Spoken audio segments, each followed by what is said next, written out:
আচ্ছা, তোমাদের মোটামুটি ভাবে তোমাদের একটা আইডিয়া আছে যে আমাদের সেমিস্টার 3 দুটো ইউনিট দিয়ে তৈরি। একটা হচ্ছে reproduction, that is the unit 6, আর একটা হচ্ছে genetics and evolution, that is the unit 7। Unit 6 এর মধ্যে তিনটে চ্যাপ্টার আছে: sexual reproduction in flowering plant, human reproduction, আর জেনেটিক্স অ্যান্ড ইভলিউশন এর মধ্যে তিনটে চ্যাপ্টার আছে: principle of inheritance and variation, molecular biology and inheritance and evolution. এবার এই চ্যাপ্টারগুলোর থেকে মোটামুটি যে ধরনের কোয়েশ্চেন আসতে পারে তার একটা ছোট্ট ফরম্যাট এখানে দেখো দেওয়া আছে। প্রথম হচ্ছে যে ফিল ইন দ্য ব্ল্যাঙ্কস টাইপের কিছু কোয়েশ্চেন এখান থেকে তোমরা এক্সপেক্ট করতেই পারো, কলাম ম্যাচিং টাইপের কোয়েশ্চেন তোমরা এক্সপেক্ট করতেই পারো, assertion reason, very important, assertion reason টাইপের কোয়েশ্চেন তোমরা এখান থেকে এক্সপেক্ট করতেই পারো, diagram based question, rearrangement type of question, true false type of question, এবং যেটা একেবারে নতুন ইন্ট্রোডিউস করা হয়েছে, that's the case study based question. তো এবার আমরা প্রত্যেকটা কোয়েশ্চেন সম্পর্কে একটু একটু করে তোমাদের আইডিয়া দেবো, এবং আমাদের মক পেপার যেটা অলরেডি তৈরি করা হয়েছে সেই মক পেপারের 35টা কোয়েশ্চেন মোরাললেস আমরা চেষ্টা করেছি প্রত্যেকটা টাইপের কোয়েশ্চেন কভার করা, যাতে মোটামুটি ভাবে তোমরা একটা পরীক্ষার সম্পর্কে, তার প্রশ্নপত্র সম্পর্কে একটা সার্বিক আইডিয়া তোমরা পেতে পারো। তাহলে আমরা ডাইরেক্টলি কোয়েশ্চেনে চলে যাচ্ছি। লক্ষ্য করো, দেখো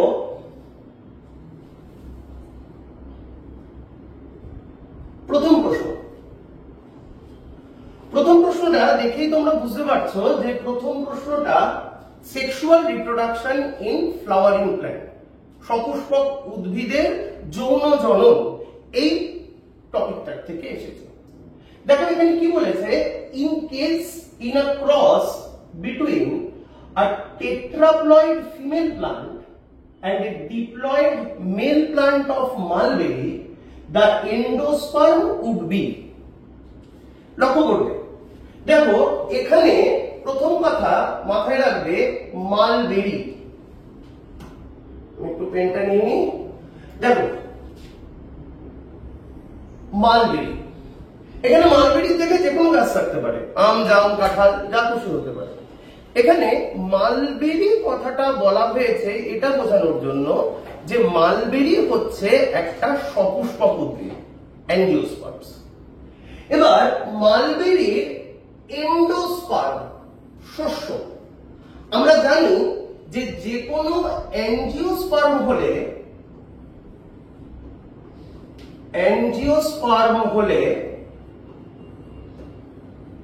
তার এন্ডোস্পার্ম বা শস্য সব সময় কি হয়, 3n হয়। ঠিক আছে, এটা আমাদের জানা আছে যে মালবেরি হচ্ছে একটা অ্যাঞ্জিওস্পার্ম, মানে সপুষ্পক উদ্ভিদ, এবং সপুষ্পক উদ্ভিদের এন্ডোস্পার্মের প্রকৃতি বা শস্যের প্রকৃতি কি, শস্যের প্রকৃতি হচ্ছে 3n।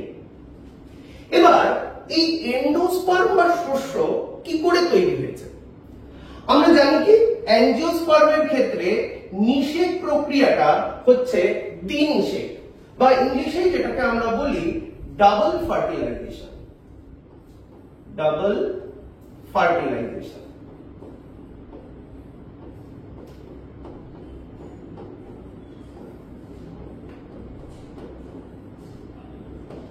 দ্বিনিষেক বা ডাবল ফার্টিলাইজেশন প্রসেসে কি হয়, দ্বিনিষেক বা ডাবল ফার্টিলাইজেশন প্রসেসে আমরা দেখতে পাই দুটো মেল গ্যামেট তো এমব্রায়ো স্যাকের মধ্যে ঢুকছে, এর মধ্যে একটা মেল গ্যামেট গিয়ে ফার্টিলাইজ করে এগকে নিষিক্ত করে, আর আরেকটা মেল গ্যামেট গিয়ে তার সঙ্গে যুক্ত হয়, আরেকটা মেল গ্যামেট গিয়ে পোলার নিউক্লিয়াই বাংলায় যেটাকে বলে নির্ণীত নিউক্লিয়াস, তার সঙ্গে গিয়ে যুক্ত হচ্ছে।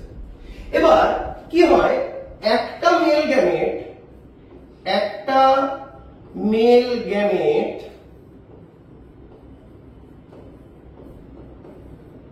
সেটা n, আর দুটো পোলার নিউক্লিয়াই সেটা দুটো, যেহেতু বলছি আমি লিখতেই পারি n+n, তাহলে দেখো এই এন এবং এই এন, তিনটে এন মিলে 3n এন্ডোস্পার্ম তৈরি করেছে, 3n শস্য তৈরি করেছে। এবার এখানে আমাদের যে মালবেরি গাছটার কথা বলা হয়েছে, মালবেরি গাছটার ক্ষেত্রে দেখো বলা হয়েছে টেট্রাপ্লয়েড ফিমেল প্লান্ট। তাহলে ফিমেল প্লান্ট বলা হয়েছে টেট্রাপ্লয়েড। টেট্রাপ্লয়েড মানে কি? টেট্রাপ্লয়েড মানে 4n।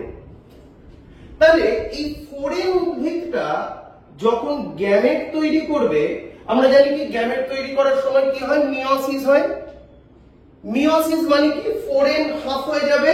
তার মানে মিয়োসিস হলে প্রত্যেকটা পোলার নিউক্লিয়াস, এই ক্ষেত্রে আসলে কিন্তু হয় না, আমি এই ক্ষেত্রে বলছি, আসলে প্রত্যেকটা পোলার নিউক্লিয়াস এই ক্ষেত্রে হবে 2n। আর ডিপ্লয়েড মেল প্লান্ট বলেছে। তাহলে ডিপ্লয়েড মেল প্লান্ট মানে কি? মেল প্লান্ট পুং উদ্ভিদটা, সেটা অলরেডি বলেছে 2n, এটাও মিয়োসিস করবে, মিয়োসিস করে গ্যামেট তৈরি করবে, তার মানে গ্যামেট গুলো কি হবে? n। এবার দেখো এন্ডোস্পার্ম তৈরি হওয়ার জন্য কি লাগবে? আমার দুটো পোলার নিউক্লিয়াস লাগবে। তাহলে এখানে প্রত্যেকটি পোলার নিউক্লিয়াস কি? 2n আর একটা 2n। আর মেল গ্যামেট যেটা, মেল গ্যামেট মেল প্লান্ট থেকে তৈরি হবে, সেটা কি? n plus n। তার মানে কত হলো? 5n। এটাই আমাদের চেয়েছে। আবার কোশ্চেনটা পড়ে দিচ্ছি, দেখো বলেছে in a cross between a tetraploid female plant and diploid male plant of mulberry the endosperm would be, এন্ডোস্পার্মটা কিরকম হবে? 5n হচ্ছে। তাহলে এখানে কোনটা হবে? পেন্টাপ্লয়েড 5n। বুঝা গেল? ঠিক আছে, চলো আমরা পরের প্রশ্নে চলে যাচ্ছি।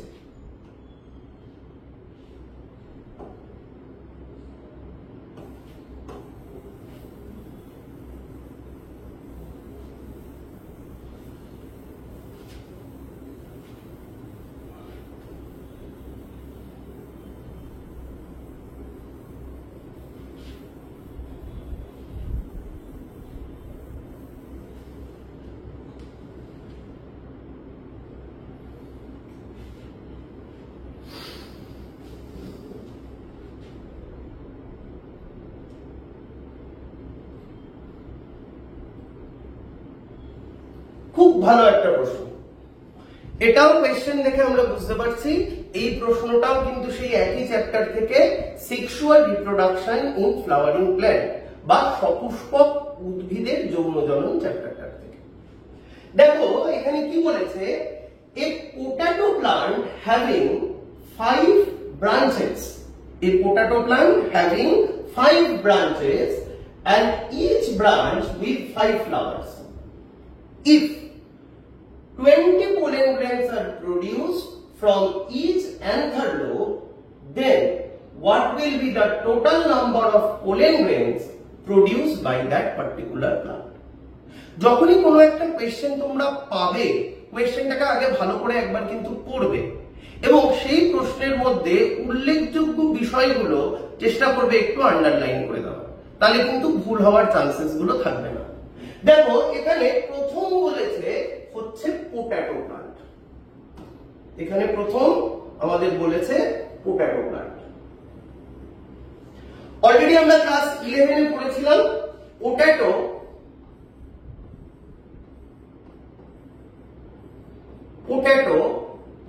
এটা সোলানেসি ফ্যামিলির অন্তর্গত একটা উদ্ভিদ।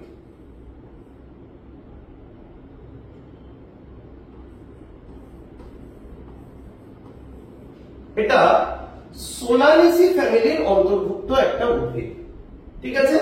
এবং এই সোলানেসি ফ্যামিলির একটা বৈশিষ্ট্য হচ্ছে এদের ক্ষেত্রে স্ট্যামেন বা পুংকেশর কটা থাকে? 5টা থাকে। 5 in number। আর আরেকটা ইনফরমেশন আমাদের জানতে হবে, এই সোলানেসি ফ্যামিলির যে কটা মেম্বার রয়েছে তাদের ক্ষেত্রে যদি আমরা অ্যানথারটাকে দেখি,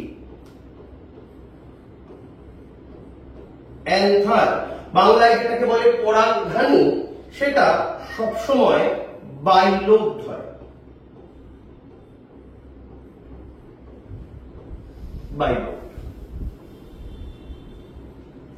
বাইলোবড মানে কি? বাইলোবড মানে আমরা যদি একটা পুংকেশরকে দেখি, দেখো এটা একটা লোব, এটা একটা লোব, বাইলোবড। এবার বলেছে এই পটাটো প্লান্টের 5টা ব্রাঞ্চ আছে এবং প্রত্যেকটার মধ্যে 5টা করে ফুল আছে।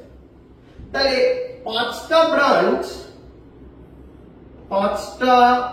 ব্রাঞ্চ এবং প্রত্যেকটার মধ্যে 5টা করে ফ্লাওয়ার। তাহলে আমরা বলতেই পারি টোটাল ফুল বা ফ্লাওয়ার 25টা।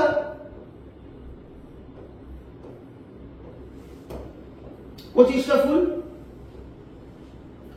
এবার দেখো বলে দিয়েছে, আর একটা ইনফরমেশন দিয়েছে যে if 20 pollen grains are produced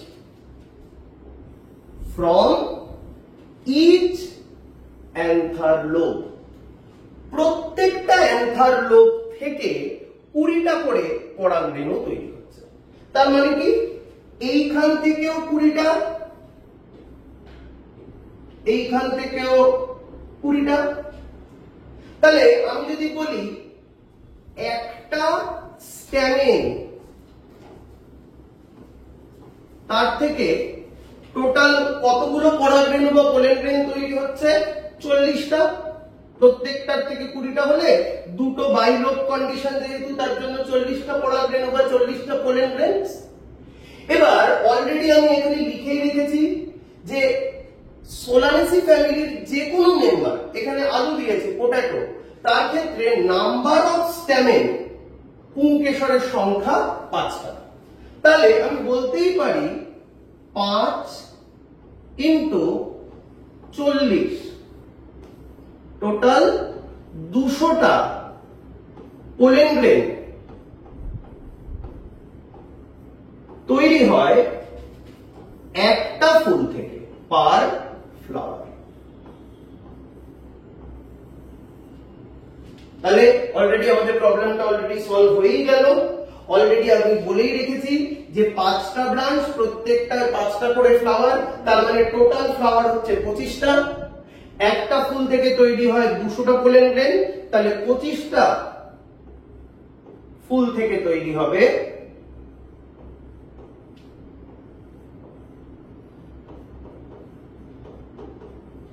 কত?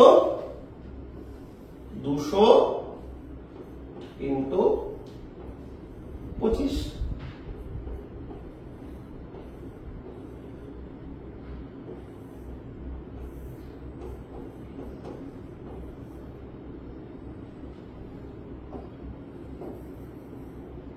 পাঁচ 5000টা পোলেন গ্রেন অ্যান্সার। তাহলে দেখো আমাদের অলরেডি এখানে আনসার গুলো দেওয়া আছে, 40টা, 20টা, 5000টা, 500টা। তাহলে কারেক্ট আনসার 5000টা পোলেন গ্রেন।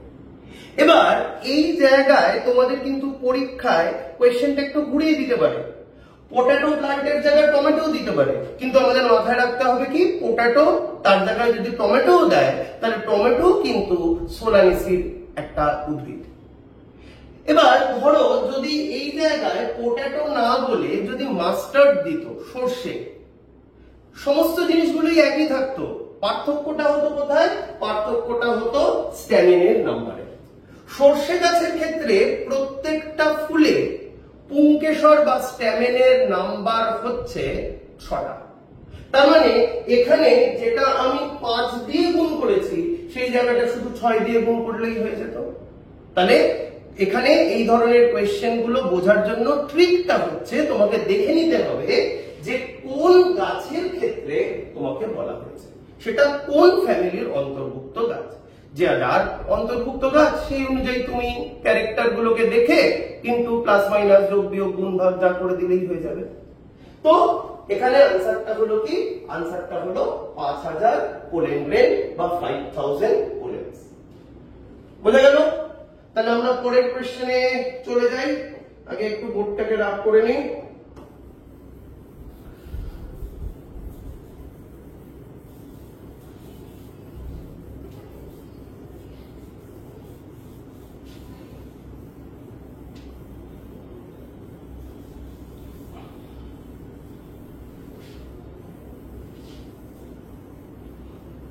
ওকে, চলো আমরা পরের প্রশ্নটায় যাই।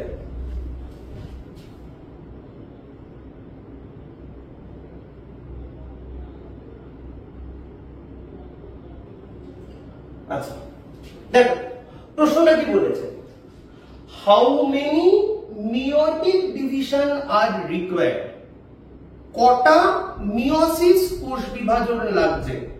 How many meiotic divisions are required to produce 102 pollen grains?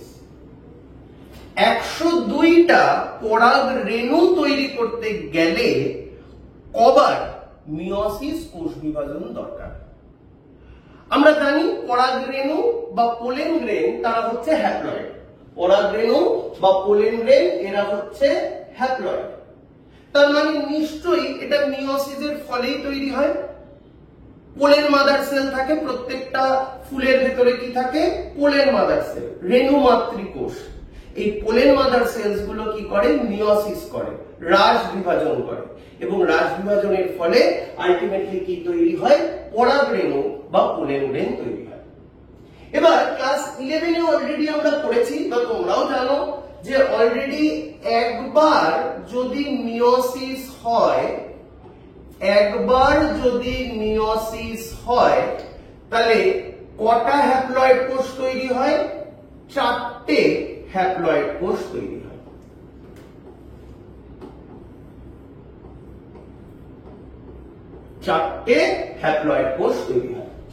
এখানে অলরেডি বলে দিয়েছে 102টা বলে দিয়েছে।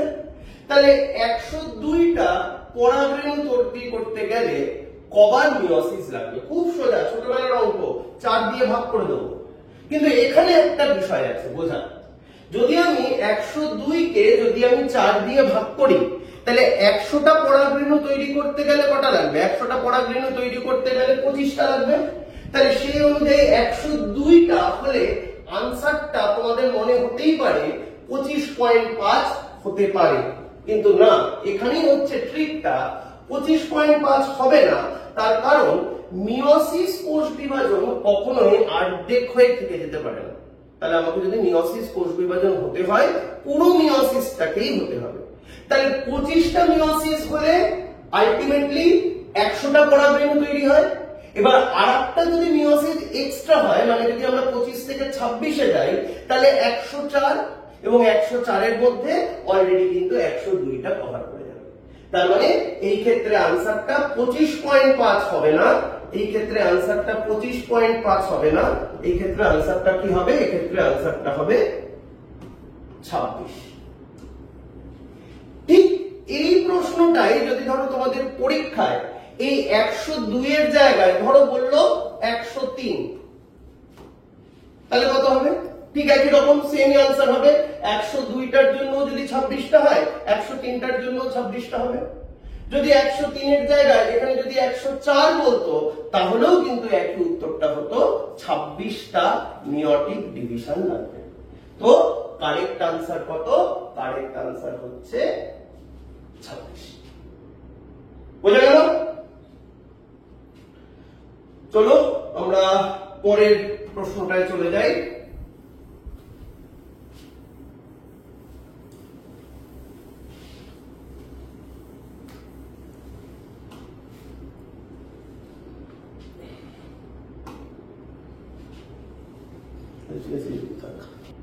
চলো পরের প্রশ্ন আমাদের বোর্ডে চলে এসেছে। পরের প্রশ্নটা দেখেই তোমরা বুঝতে পারছো এটা হিউম্যান রিপ্রোডাকশনের কোয়েশ্চেন, হিউম্যান রিপ্রোডাকশনের একটা কোয়েশ্চেন, এবং কোয়েশ্চেনের টাইপটা দেখেই তোমরা বুঝতে পারছো একটু অন্য টাইপের কোয়েশ্চেন। এটা হলো স্টেটমেন্ট বেসড কোয়েশ্চেন। এই ক্ষেত্রে দেখো তোমাকে দুটো স্টেটমেন্ট দেওয়া আছে এবং দুটো স্টেটমেন্টের আন্ডারে তোমাকে একটা করে সেন্টেন্স দেওয়া আছে। তোমাকে দুটো স্টেটমেন্টটা পড়তে হবে এবং দুটো স্টেটমেন্টের মধ্যে কোনটা ঠিক কোনটা ভুল, বা দুটোও ভুল হতে পারে বা দুটোও ঠিক হতে পারে, সেটাকে তোমাদের বিবেচনা করতে হবে।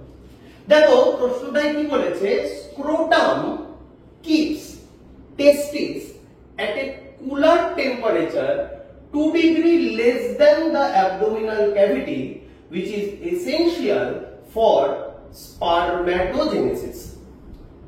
আর 2 নম্বর কি দেওয়া আছে, 2 নম্বর দেওয়া আছে যে if the testis unable to descend from abdomen to the scrotum, then the abnormality is called cryptorchidism. একটু ব্যাকগ্রাউন্ড আগে বুঝে নাও। আমরা আমাদের মেলদের ক্ষেত্রে আমরা জানি যে আমাদের যে টেস্টিসটা সেটা এক্সট্রা অ্যাবডোমিনাল ইন পজিশন।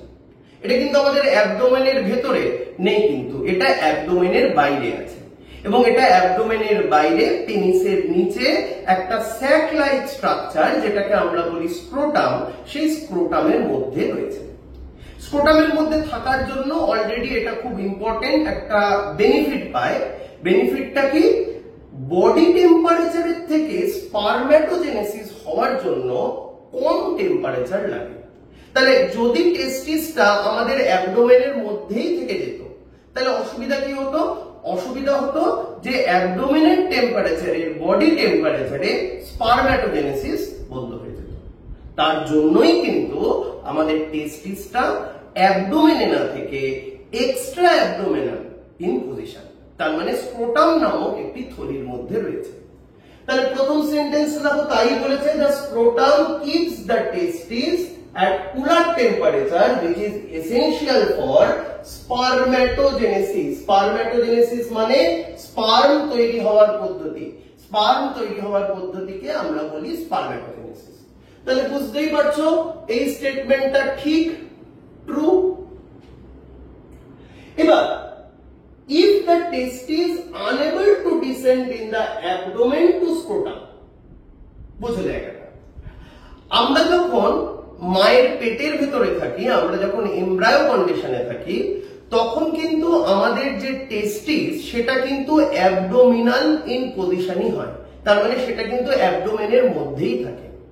তারপর অ্যাবডোমেনের থেকে একটা ছোট্ট ক্যানেল, ক্যানেলটার নাম হচ্ছে তোমরা জানো ইঙ্গুইনাল ক্যানেল, ইঙ্গুইনাল ক্যানেল দিয়ে টেস্টিসটা নিচের দিকে ধীরে ধীরে ধীরে ধীরে নামতে থাকে, এবং জন্মের আগে ঠিক মুহূর্তে এটা তার ঠিকঠাক মতো জায়গা, ঠিকঠাক মতো জায়গা কোনটা, ঠিকঠাক মতো জায়গা হচ্ছে স্ক্রোটাম, স্ক্রোটামের মধ্যে চলে আসে। ঠিক আছে। এবার অনেক সময় দেখতে পাওয়া যায় ডিউ টু ডেভেলপমেন্টাল অ্যাবনর্মালিটি বা যে কোনো কারণের জন্য টেস্টিসটা অনেক কারণেই দেখা যায় জন্মাবার পরেও অ্যাবডোমেনের মধ্যেই রয়ে গেছে। তাহলে যদি টেস্টিসটা অ্যাবডোমেনের মধ্যেই থাকে তাহলে কি অসুবিধা হবে, একটু আগেই বলেছি যে স্পার্ম তৈরি হওয়ার জন্য বডি টেম্পারেচারের থেকে কম টেম্পারেচার দরকার, তাই তো। তাহলে যদি অ্যাবডোমেনের মধ্যেই টেস্টিসটা থেকে যায় তাহলে অসুবিধাটা কোথায় হয়, অসুবিধাটা হয় যে সেই সমস্ত লোকেদের ক্ষেত্রে স্পার্ম প্রোডাকশনটা একেবারে বন্ধ হয়ে যায়। আর এই ঘটনাটাকে আমরা কি বলি, এই ঘটনাটাকে আমরা বলি ক্রিপ্টরক্রিডিজম। তার মানে যদি টেস্টিসটা অ্যাবডোমেন থেকে স্ক্রোটামে না নামতে পারে তাহলে যে অ্যাবনর্মালিটিটা তৈরি হয় সেই অ্যাবনর্মালিটিটাকেই আমরা বলি ক্রিপ্টরক্রিডিজম। তার মানে এটাও ট্রু। তাহলে প্রথম দুটো স্টেটমেন্ট দেখে আমরা অলরেডি এলিমিনেট করে দিতে পারি যে এটা কখনোই হবে না। এখানে বলেছে বোথ স্টেটমেন্টস আর ফলস, কখনোই নয়। স্টেটমেন্ট 1 ট্রু, স্টেটমেন্ট 2 ফলস, এটাও হবে না। এবার প্রশ্ন হচ্ছে যে তাহলে এই দুটোর মধ্যে কোনটা হবে। প্রথমটার ক্ষেত্রে বলেছে দুটোই ঠিক, এবং একটা আরেকটার কারেক্ট এক্সপ্লেনেশন। আর আরেকটার ক্ষেত্রে বলেছে দুটোই ঠিক এবং 2 নম্বরটা 1 নাম্বারকে এক্সপ্লেন করতে পারে না। দেখো এই ক্ষেত্রে ক্রিপ্টর ক্রিটিসম সেটা টেস্টিস না আসলে তখন তাকে আমরা বলি ক্রিপ্টর ক্রিটিসম, ঠিক আছে। কিন্তু প্রথম স্টেটমেন্টটা বলেছে যে টেস্টিসটাকে স্ক্রোটাম একটা কুলার টেম্পারেচারে মেইনটেইন করে। তার মানে দুটো স্টেটমেন্টের সঙ্গে দুটোই ঠিক, কিন্তু দুটোর সঙ্গে ওইরকম ডাইরেক্টলি কোনো কানেকশন নেই। তার মানে এইখানে আনসারটা হওয়া উচিত বা হবে বি। তার মানে both the statements are true, but 2 does not explain 1. ঠিক আছে, বুঝে গেল? আমরা পরেরটায় চলে যাই।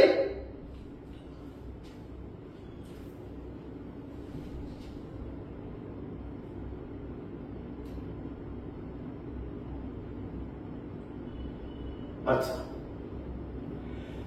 দেখো, প্রশ্নটা দেখে তোমরা বুঝতেই পারছো এটা নেক্সট চ্যাপ্টার, যেটা জেনেটিক্স প্রিন্সিপালস অফ ইনহেরিটেন্স, এই চ্যাপ্টারের প্রশ্ন। খুব ইম্পর্টেন্ট, এটা তোমরা কিছুটা হয়তো ক্লাস 10এও পড়ে এসেছো, আবার এখানেও তোমাদের একই জিনিসই পড়তে হবে। দেখো বলেছে how many of the following character বা characters are correct for allele. অ্যালিলের জন্য কোন ক্যারেক্টার বা কোন ক্যারেক্টার গুলো বা কটা ক্যারেক্টার অ্যালিলের জন্য সঠিক। আগে অ্যালিল জিনিসটা কি আগে আমরা একটু বুঝে নিই। দেখো অ্যালিল হতে গেলে প্রথম যে জিনিসটা আমাদের দরকার, অ্যালিল হতে গেলে প্রথম যে জিনিসটা আমাদের দরকার সেটা হলো সমসংস্থ ক্রোমোজোম বা হোমোলোগাস ক্রোমোজোম হতে হবে। হোমোলোগাস ক্রোমোজোম জিনিসটা কি? ধরো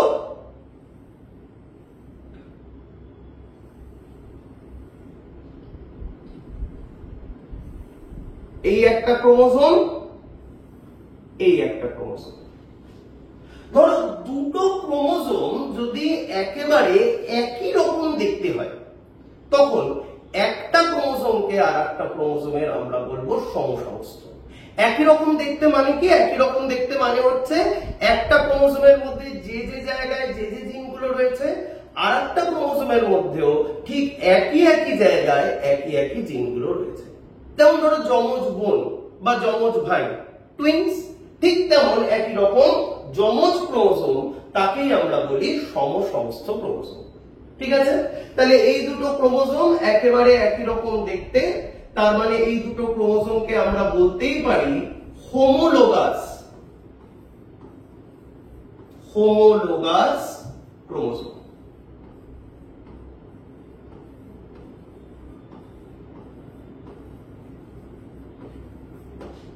এবার ক্রোমোজোমের মধ্যে কি থাকে? ক্রোমোজোমের মধ্যে জিন থাকে। জিনগুলো ক্রোমোজোমের মধ্যে বিভিন্ন জায়গায় অবস্থান করে। তাহলে একটা ক্রোমোজোমের মধ্যে যে জায়গায় জিন থাকে সেই জায়গাটাকেই বলা হয় লোকাস। যেমন ধরো তোমাদের বাড়ির একটা অ্যাড্রেস আছে, সেই বাড়ির ওই অ্যাড্রেসে গেলে তোমাকে পাওয়া যাবে। ঠিক তেমন ক্রোমোজোমের যে জায়গায় গেলে আমরা কোনো একটি বিশেষ জিনকে পাই সেই জায়গাটাকেই আমরা বলি ক্রোমোজোমের লোকাস। তাহলে ধরো সমসংস্থ ক্রোমোজোমের এটা একটা নির্দিষ্ট লোকাস। ঠিক আছে, এর পাশে আরেকটা লোকাসও হতে পারে, তার পাশে আরেকটা লোকাসও হতে পারে। যেমন তোমার বাড়িতে তুমি আছো, তোমার পাশের বাড়িতে তোমার প্রতিবেশী আছে, তার পাশে আবার একটা বাড়ি আছে, সেখানে আরেকজন কেউ আছে। ঠিক তেমন একটা ক্রোমোজোমে এরকম একাধিক লোকাস থাকতে পারে এবং এই একাধিক লোকাসে একাধিক জিন থাকে। এবার ধরা যাক এই লোকাসের মধ্যে এইখানে একটা জিন রয়েছে। তাহলে যেহেতু ক্রোমোজোম দুটো সমসংস্থ একই রকম, তার মানে এইখানে যদি জিন থাকে এই ক্রোমোজোমের ঠিক একই জায়গায় আমি জিনটাকে দেখতে পারবো। এবার আমি ধরে নিলাম যে এই জিনটা একটা গাছে হাইট ক্যারেক্টারকে কন্ট্রোল করে, উচ্চতা নির্ধারক জিন। তাহলে যেহেতু ক্রোমোজোমটা হোমোলোগাস বা সমসংস্থ, তার মানে এইখানে জিনটা যে কাজ করবে এই জায়গার জিনটাও সেই একই কাজ করবে। তার মানে এইখানের যে জিনটা বসে আছে সেই জিনটাও গাছের হাইট বা উচ্চতাকে নির্ধারণ করবে। ঠিক আছে, তাহলে হাইট বা উচ্চতা এটাকে আমরা বলি কি, হাইট বা উচ্চতা এটাকে আমরা বলি ক্যারেক্টার। তার মানে লোকাসের মধ্যে যে জিনটা রয়েছে সেই জিনটা একই ধরনের বৈশিষ্ট্যকে নির্ধারণ করে। এবার হতেই পারে যে এইখানের যে জিনটা সেটা ক্যাপিটাল টি আছে। ক্যাপিটাল টি মানে কি? ক্যাপিটাল টি মানে আমরা জানি টি মানে হচ্ছে ডমিনেন্ট। তার মানে এই জিনটা গাছটাকে লম্বা করতে সাহায্য করছে। তার মানে হতেই পারে এইখানে যে জিনটা রয়েছে সেটাও ক্যাপিটাল টি। তার মানে এখানে ক্যাপিটাল টি প্রত্যেকেই অ্যালিল। এই অ্যালিল দুটোকে আমরা কিভাবে লিখতে পারি? আমরা এই অ্যালিল দুটোকে লিখতে পারি allele controlling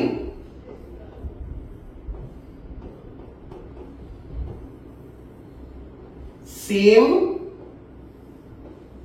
trait and same character.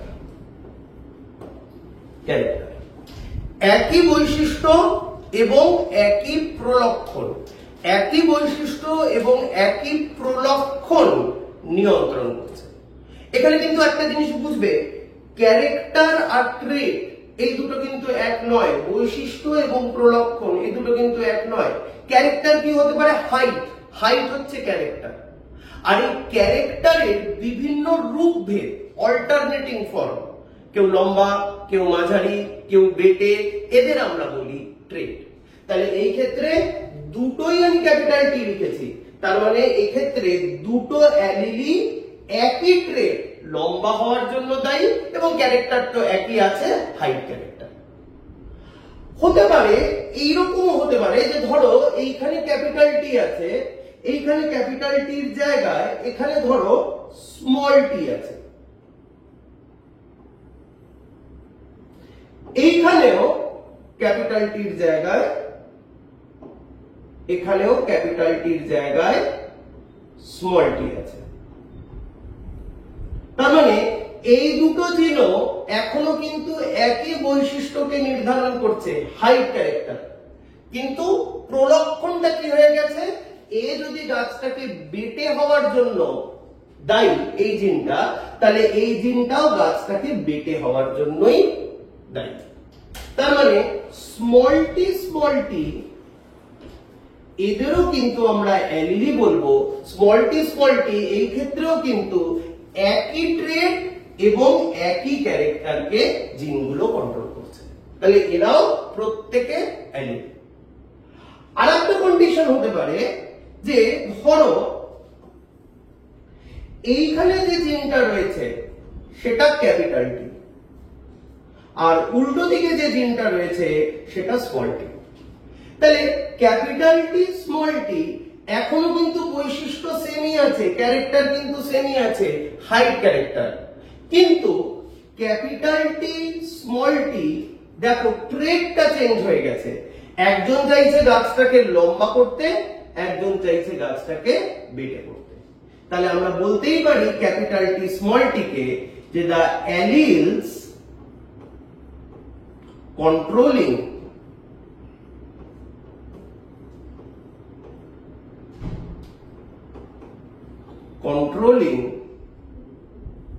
same character but different trait. তাহলে capital T allele, small tea প্রত্যেকে অ্যালিল, আবার ক্যাপিটাল টি স্মল টি সেও অ্যালিল। এবার প্রশ্নে চলে আসো, বলেছে how many following characters are correct for allele. প্রথম দেখো বলেছে প্রেজেন্টিং হোমোলোগাস ক্রোমোসোম। অলরেডি আমি বলেছি অ্যালিল হতে গেলে হোমোলোগাস ক্রোমোসোম হতেই হবে, তার মানে প্রেজেন্টিং হোমোলোগাস ক্রোমোসোম এটা correct. Next presenting different locus, না দেখো আমি এখানে অলরেডি দেখিয়েছি অ্যালিল হতে গেলে একই লোকাসের জিনগুলোকে থাকতে হবে, তার মানে এটা ভুল।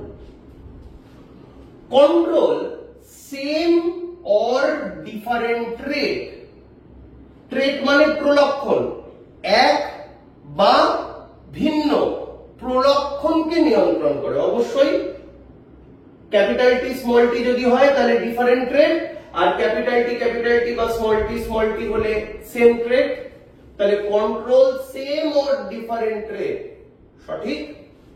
আর কন্ট্রোল সেম ক্যারেক্টার, একই ক্যারেক্টারকে কন্ট্রোল হচ্ছে, এক্ষেত্রে ক্যারেক্টারটা কি হাইড ক্যারেক্টার, এটাও ঠিক। তাহলে how many of the following characters are correct for allele, এই প্রশ্ন অনুযায়ী দেখো 1 2 3, তার মানে কারেক্ট আনসারটা হবে সি 3। এখানে কিন্তু একটা জিনিস তোমরা গন্ডগোল করবে না, ক্যাপিটাল টি এখানে কটা অ্যালিল আছে? এখানে কিন্তু দুটো অ্যালিল আছে, জোড়াটাকে কিন্তু আমরা অ্যালিল বলি না, প্রত্যেকটা জিন সেটাকে আমরা অ্যালিল হিসাবে ট্রিট করি। একদম খুব সহজভাবে মনে রাখার জন্য আমরা ডান পায়ে যেটা পড়ে আছি সেটাও আমার জুতো, বাঁ পায়ে যেটা পড়ে আছি সেটাও আমার জুতো, কিন্তু জুতো সবসময় একটা কেনা যায় না, জুতো আমরা কি করি এক জোড়া কিনি। ঠিক তেমন অ্যালিল সবসময় কিন্তু জোড়ায় থাকে, তার মানে জোড়াটা অ্যালিল নয়, প্রত্যেকটা জিন সেটা হলো অ্যালিল। বোঝা গেল? চলো আমরা পরের প্রশ্নে চলে যাই।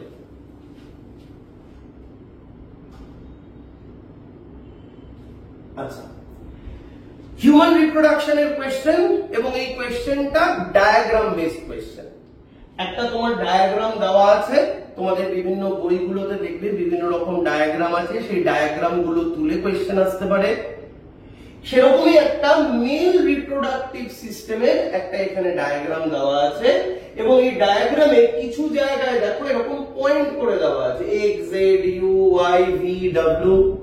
এবার প্রথম কথা, এখানে কিন্তু দেখো এই প্রশ্নটাকে দুটো ইনফরমেশনকে একসঙ্গে পাঞ্চ করে দেওয়া আছে। একটা কোয়েশ্চেন এখান থেকে হতেই পারে যে তোমাকে এই X Z U Y V W প্রত্যেকটা জিনিসকে আলাদা আলাদা করে পয়েন্ট করা আছে, তোমাকে আইডেন্টিফাই করতে দেওয়া হলো, কোনটা কি আইডেন্টিফাই করো, সেই অনুযায়ী ধরো অপশন রয়েছে এক্স এটা, জেড এটা, ইউ এটা, ওয়াই এটা, ভি এটা, এরকম একটা প্রশ্ন হতে পারে। আর এইখানে এই কোয়েশ্চেনটাকে আরেকটু এলিভেট করা হয়েছে। এইখানে আমরা দেখতে পাচ্ছি কি এই ডায়াগ্রামের মধ্যে এই ওয়ার্ডগুলোর রেসপেক্টে একটা কোয়েশ্চেন ফ্রেম করা আছে। কোয়েশ্চেনটা কি ফ্রেম করা আছে? বলেছে seminal plasma is secreted by which of the following parts given in the diagram। Seminal plasma এর মধ্যে কোন কোন অংশগুলোর থেকে ক্ষরিত হয়? আমরা জানি সেমিনাল প্লাজমা ক্ষরিত হয় কোন কোন গ্ল্যান্ডগুলোর থেকে। এক নম্বর হচ্ছে সেমিনাল গ্ল্যান্ড, সেমিনাল ভেসিকলস যেটা।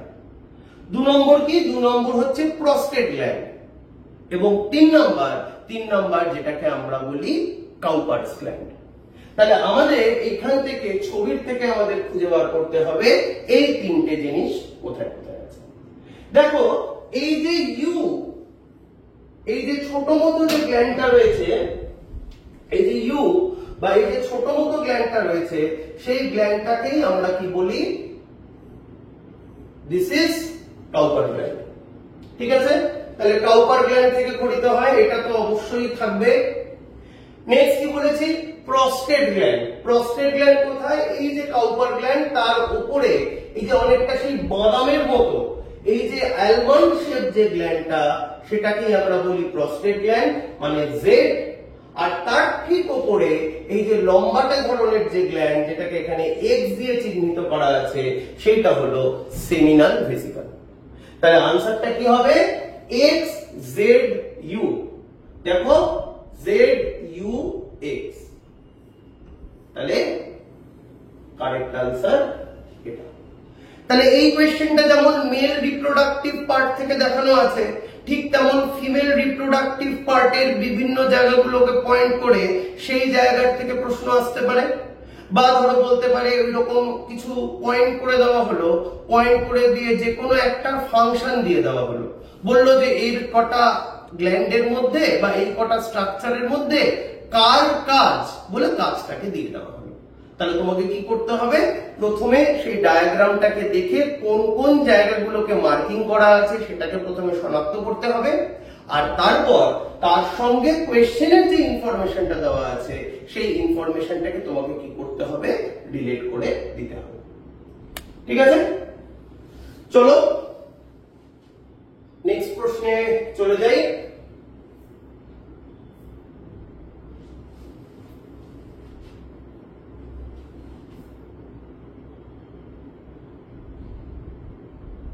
আচ্ছা, 7 নম্বর প্রশ্ন, জেনেটিক্স এর প্রশ্ন। দেখে বুঝতে পারছি জেনেটিক্স এর একটা প্রশ্ন।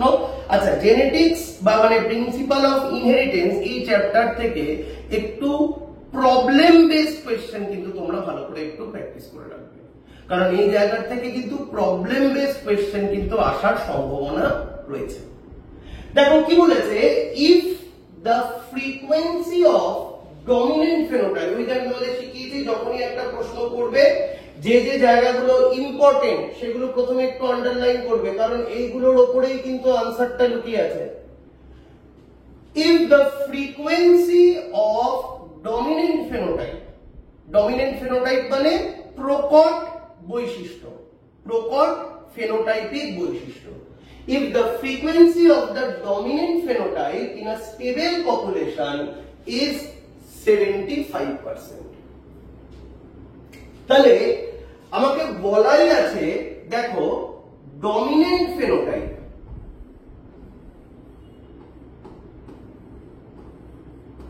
ডমিনেন্ট ফেনোটাইপ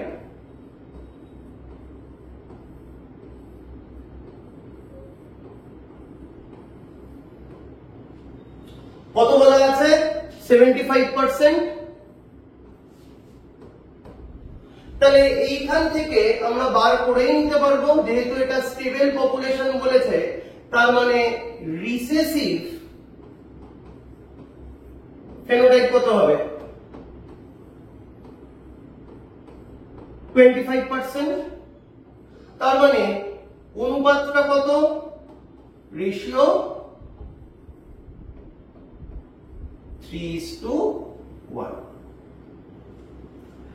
অলরেডি আমরা পড়েছি 3:1 রেশিওতে কোনো একটা ক্যারেক্টার সেগ্রিগেট করে কখন, মেন্ডেলের মোনোহাইব্রিড ক্রসে।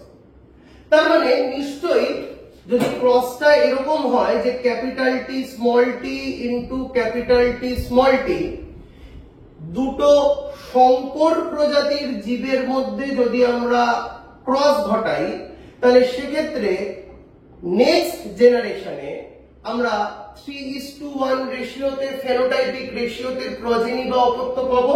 কি কি পাবো, capital T capital T, capital T small T, capital T small T, small T small T. প্রশ্নে বলা আছে, এইটা বলা আছে 75%। এবার খুব ইম্পর্টেন্ট যেটা লক্ষ্য করবে, the frequency of recessive allele চেয়েছে, আমাকে কিন্তু চাইনি রিসেসিভ ফেনোটাইপের রেশিও কত বা রিসেসিভ ফেনোটাইপের পার্সেন্টেজ কত, সেটা কিন্তু আমাদের চাইনি। আমাকে বলেছে রিসেসিভ অ্যালিলের ফ্রিকোয়েন্সি কত। ঠিক আছে, ফ্রিকোয়েন্সি মানে কি, টোটালের মধ্যে কতগুলো রয়েছে তাকেই আমরা বলি ফ্রিকোয়েন্সি। তাহলে দেখো এখানে আমি আগে অ্যালিল পড়াতে গিয়ে একটা জিনিস তোমাদের আমি ক্লিয়ার করেছিলাম যে এক্ষেত্রে প্রত্যেকটা লেটার একটা করে অ্যালিল, তাহলে এখানে টোটাল কটা অ্যালিল আছে, এখানে টোটাল অ্যালিল আছে, টোটাল অ্যালিল কটা আছে 8টা। তার মধ্যে রিসেসিভ অ্যালিল, রিসেসিভ অ্যালিল মানে কি, রিসেসিভ অ্যালিল মানে হচ্ছে আমরা জানি স্মল লেটার, স্মল লেটার দিয়ে আমরা রিসেসিভ অ্যালিল বা প্রচ্ছন্ন অ্যালিলকে বোঝাই। তার মানে এখানে স্মল লেটার কটা আছে, একটা, দুটো, তিনটে, চারটে। তার মানে এদের মধ্যে রিসেসিভ অ্যালিল 4টে। তাহলে কত পার্সেন্ট হচ্ছে, 50%। তাহলে এই কোয়েশ্চেন অনুযায়ী আনসারটা কোনটা হবে, 50%। দেখো এই একই কোয়েশ্চেন থেকে আমি কিন্তু আনসারটা আলাদা তোমাদের কিছু জিজ্ঞেস করতে পারি। কিভাবে? ধরো যদি তোমাদের বলে এখানে যে রিসেসিভ অ্যালিলের ফ্রিকোয়েন্সি না বলে যদি ডমিনেন্ট অ্যালিলের ফ্রিকোয়েন্সি বলতো, তার মানে টোটাল টি এই ক্ষেত্রে 8টা, ডমিনেন্ট মানে হচ্ছে ক্যাপিটাল টি, সেটা কটা আছে, একটা, দুটো, তিনটে, চারটে। তার মানে ডমিনেন্ট অ্যালিল হলেও কিন্তু কত হতো, 50%। বা ধরো যদি এরকম বলা হতো যে এই কন্ডিশনের ক্ষেত্রে ডমিনেন্ট অ্যালিল আর রিসেসিভ অ্যালিলের অনুপাত বা রেশিও কত, সেটাও আমরা বার করতে পারতাম, কত হতো, 1:1। তাহলে তোমরা বুঝতেই পারছো যে একটা প্রশ্নের থেকে আরো কতগুলো ছোট ছোট কোয়েশ্চেন জেনারেট হতে পারে। কিন্তু এটা পুরোপুরি ডিপেন্ড করবে তখনই যদি তোমাদের কনসেপশনটা ক্লিয়ার থাকে, তাহলেই কিন্তু তোমরা সঠিকভাবে এটার আনসার করতে পারবে। ঠিক আছে, চলো পরের প্রশ্নে চলে যাওয়া যাক।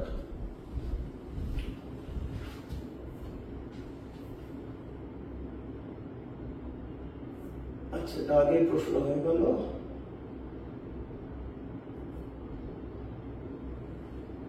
হ্যাঁ, প্রশ্ন কোয়েশ্চেন নাম্বার 8। ঠিক একই রকম প্যাটার্নের একটা অঙ্ক, কিন্তু আগেরটার থেকে একটু লেভেল বেশি।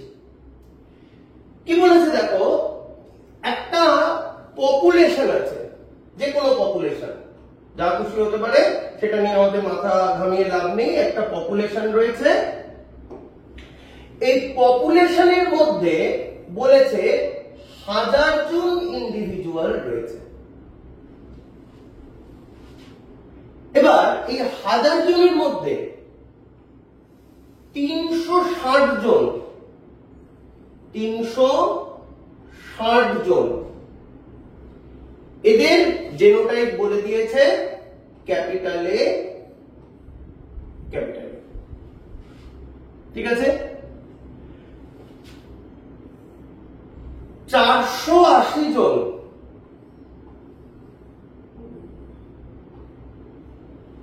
এদের জেনোটাইপ বলে দিয়েছে ক্যাপিটাল এ, স্মল এ। তাহলে 1000 জন লোক, 1000 জন ইন্ডিভিজুয়াল, তার মধ্যে 360 জনের ক্ষেত্রে জেনোটাইপ বলে দিয়েছে ক্যাপিটাল এ, ক্যাপিটাল এ। 480 জনের ক্ষেত্রে জেনোটাইপ বলে দিয়েছে ক্যাপিটাল এ, স্মল এ। এবার বলেছে দেখো, and rest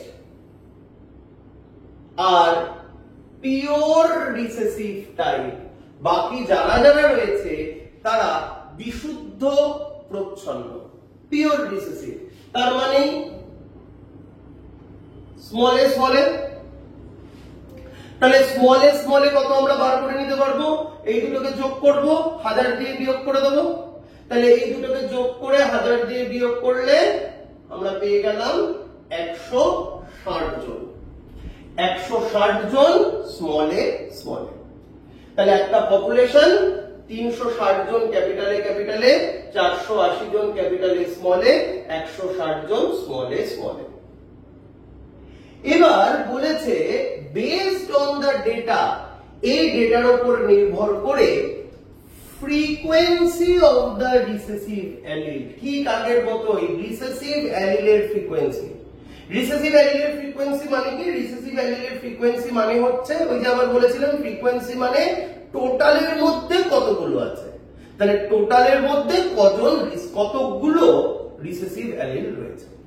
দেখো রিসেসিভ অ্যালিল কোথায় কোথায় রয়েছে? এইখানে রয়েছে রিসেসিভ অ্যালিল, এইখানে রয়েছে রিসেসিভ অ্যালিল,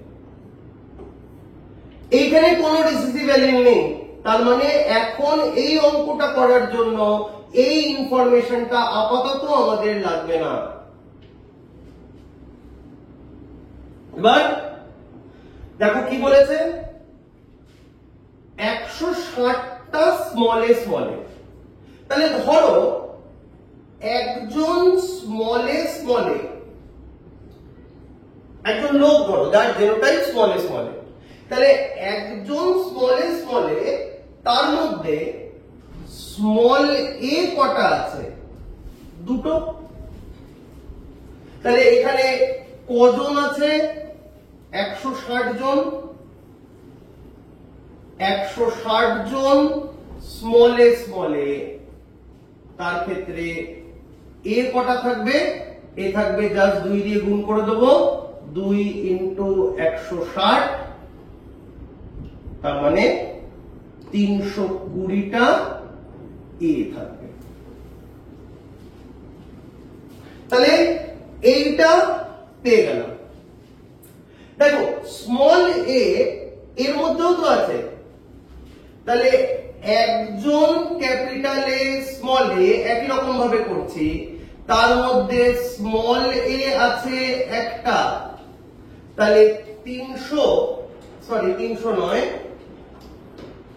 তাহলে 480 জন স্মলে স্মলে, তার মধ্যে স্মলে কতগুলো থাকবে? 480টা। তাহলে টোটাল স্মলে কত হলো? টোটাল স্মলে ইন দা পপুলেশন, একটা টোটাল পপুলেশনে স্মলে কতগুলো হলো? জাস্ট যোগ করে দেব, 320 প্লাস 480, 320 প্লাস 480, ঠিক আছে? কত হচ্ছে?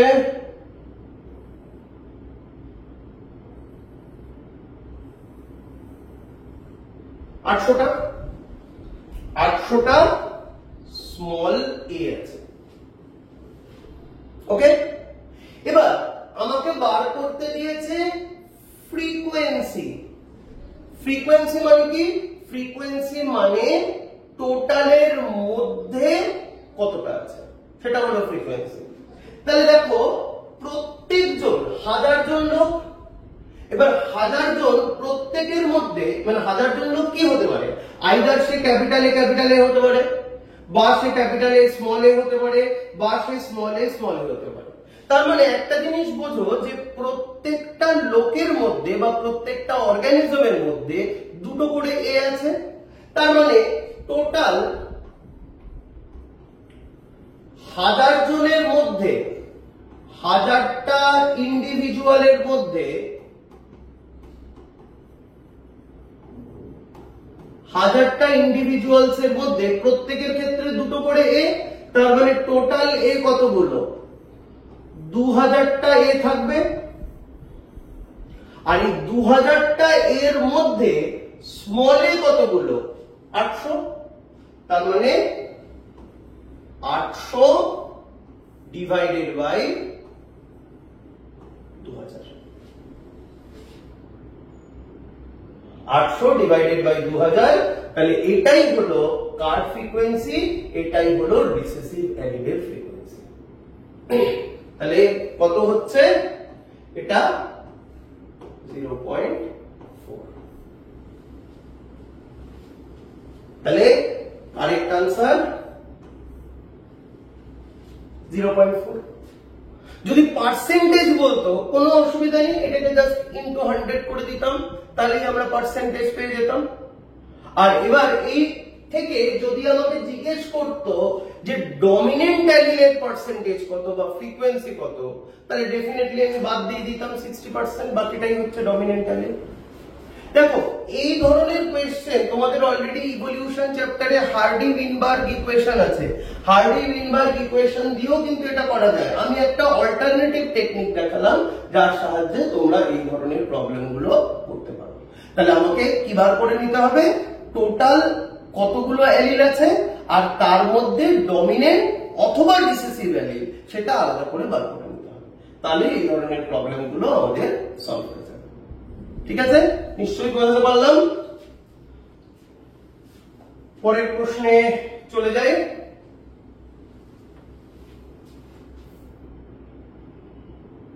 আচ্ছা আচ্ছা, তাই এগিয়ে গেল।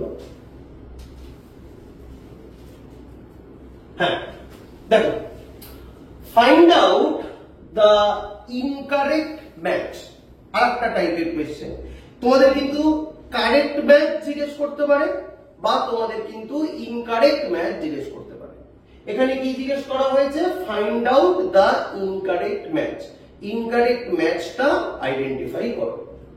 দেখো বলেছে tapetum innermost single layer, middle layer, ephemeral in nature. Ephemeral ওয়ার্ডটা নতুন, আমি মানেটা বলে দিচ্ছি।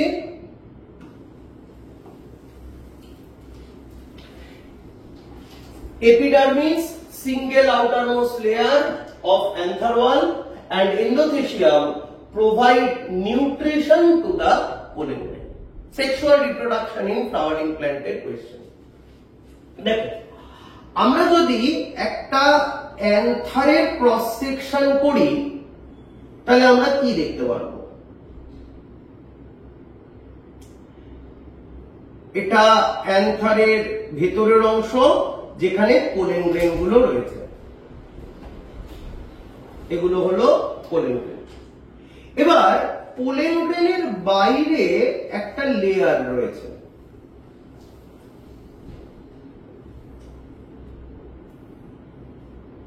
এই লেয়ারটা পুরো জায়গাটাকে অকুপাই করে রেখেছে। নামগুলো আমি পরে বলছি। ঠিক তারপরে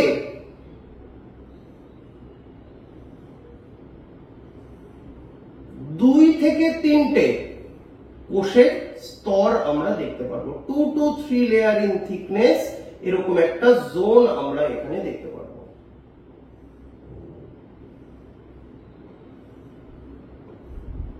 ঠিক তার বাইরে আর একটা লেয়ার আছে, এটাও সিঙ্গেল লেয়ার,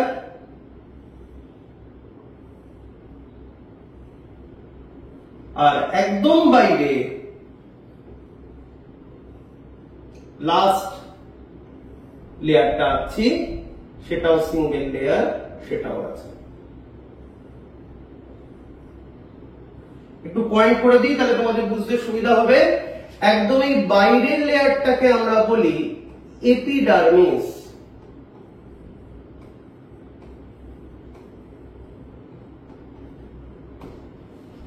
এর পরের লেয়ারটা এটার নাম এন্ডোথেসিয়াম।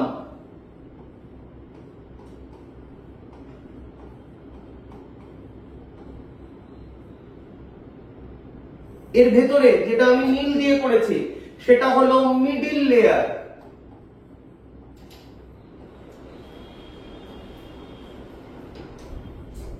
আমি লেয়ার কথাটা বলবো না, যেহেতু এখানে স্তরগুলো একের বেশি আছে তার জন্য আমি বলছি মিডল লেয়ারস। এটা কিন্তু মাথায় রাখবে, এস আছে। আর একেবারে সবচাইতে ভেতরের যে স্তর সেটাকে বলা হয় ট্যাপেটাম। এবার প্রশ্নে চলে আসো। দেখো বলেছে ট্যাপেটাম ইনারমোস্ট সিঙ্গেল লেয়ার, তাহলে ইনারমোস্ট মানে কি, ভেতরের দিক থেকে একদম প্রথম লেয়ারটাই সেটা ট্যাপেটাম, মানে সবচাইতে ভেতরের লেয়ার। এখানে আমি দেখতেই পাচ্ছি এই লেয়ারটা হচ্ছে ট্যাপেটাম, সাদা রঙের যেটা করা আছে ইনারমোস্ট, এবং একটাই স্তর, তার মানে এইটা সঠিক। পরেরটা বলেছে দেখো middle layer ephemeral in nature. Middle layer, তার মানে আমি কোন জায়গাটার কথা বলছি, এই নীল দিয়ে যেটা আমি এঁকেছি তার কথা বলছি। এখানে একটা নতুন ওয়ার্ড পেলাম আমরা, যেটাকে আমরা বলি ephemeral.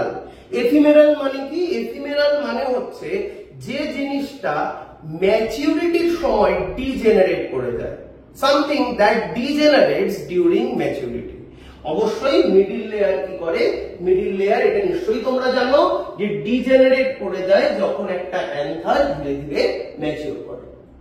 Next, epidermis, single outermost layer of anther wall. Epidermis হচ্ছে লাল রং এর লেয়ারটা, বাইরের দিকে সিঙ্গেল লেয়ার, তার মানে এটাও ঠিক।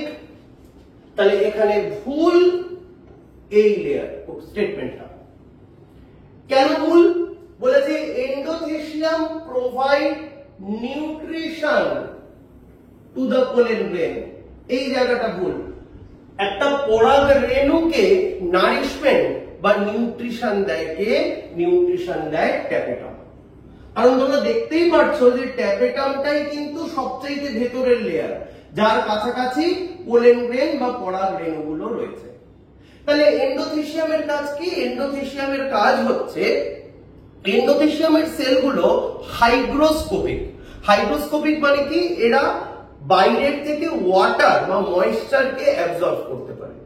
এবং এতে সুবিধাটা কি হয়? এতে সুবিধাটা হয় যখন একটা অ্যান্থার ফাটে, ডেহিস করে, তখন ডেহিসেন্সের সময় এই এন্ডোথেসিয়াম লেয়ারটা তাতে ইনভলভ।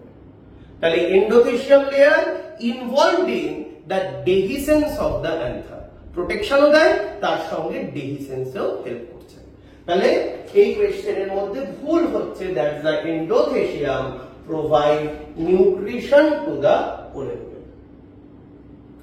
চলো পরের প্রশ্নে চলে যাই। ওকে, রিপ্রোডাক্টিভ হেলথ। এই রিপ্রোডাক্টিভ হেলথের কোয়েশ্চেন একদম সিম্পল স্টেটমেন্ট বেসড কোয়েশ্চেন এটা, যেটা হলো Saheli. Saheli is the example of dash.